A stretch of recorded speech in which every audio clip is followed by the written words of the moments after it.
wearing map tie as I do because I'm always encouraging people to think spatially, Now, one of the key ways of thinking spatially is to use geographic information systems, or GIS. Why? Because it's a spatial tool, and we can use GIS to make smarter, wiser decisions about our planet, from local, regional, national, international, and global. We can even use GIS on other planets and bodies of celestial spheres like the moon, Mars, Io, Callisto. In fact, I just posted a note on my spatial data blog about the map of the Milky Way. That's a truly big map. So GIS, spatial thinking, goes from galactic scale to our own world. And then on the other side of the scale, even inside our bodies, some of the most interesting, innovative work in mapping is in the medical mapping field. So mapping the brain, mapping the heart, mapping other vital organs. Interesting. Probably you've been to or visited someone in the hospital and you're confronted with all sorts of imaging technology. So the remote sensing GIS on the medical field, is also very interesting. Now, I'm here to talk about spatial thinking in the conservation environmental area.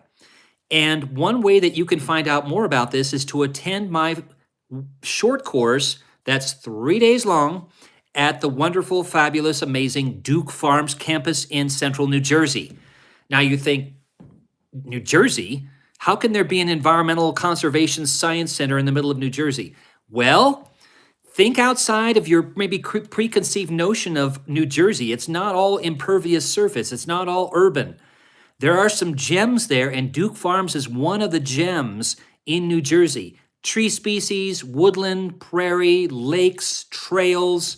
It's a fabulous place. And they're also very keen on renewable energy, native plants, and other earth-focused initiatives, including education, which is why I'm going to be there, because I'm going to conduct, again, a 3-day GIS hands-on workshop. I truly believe, in my heart of hearts, that the way to learn GIS is not just to talk about it.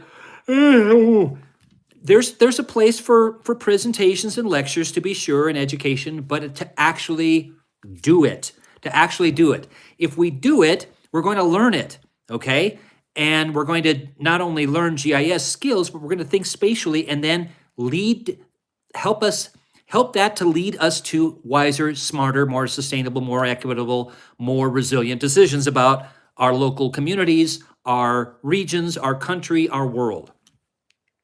That is the goal of the Duke Farms 3-day GIS immersion course. So if you're interested, I'd love to see you last week of January, Duke Farms, New Jersey. Go to the dukefarms.org website and search for GIS, Geotechnology course, Joseph Kursky, and you'll find it, okay? If you don't see it there, let me know, but it'll be there. It is there, and I would love to have you in the course. We're going to create field surveys and collect data into those field surveys. We're going to do some mapping, labeling, filtering, classification of data. We're going to do some spatial analysis.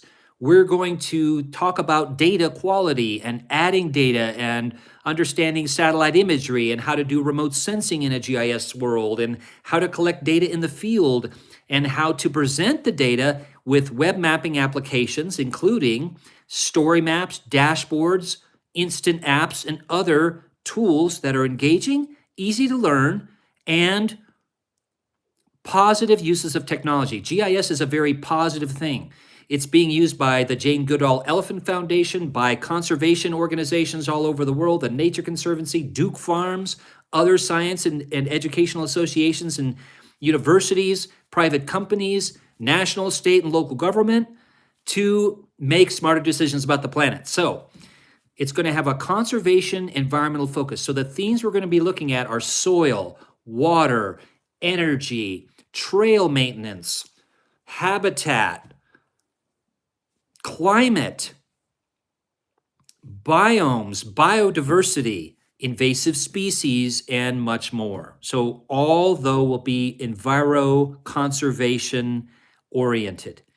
So if that's interesting and intriguing, which I hope it is, join me, Joseph Kursky, Duke Farms campus last week of January 2026. I'd love to have you there.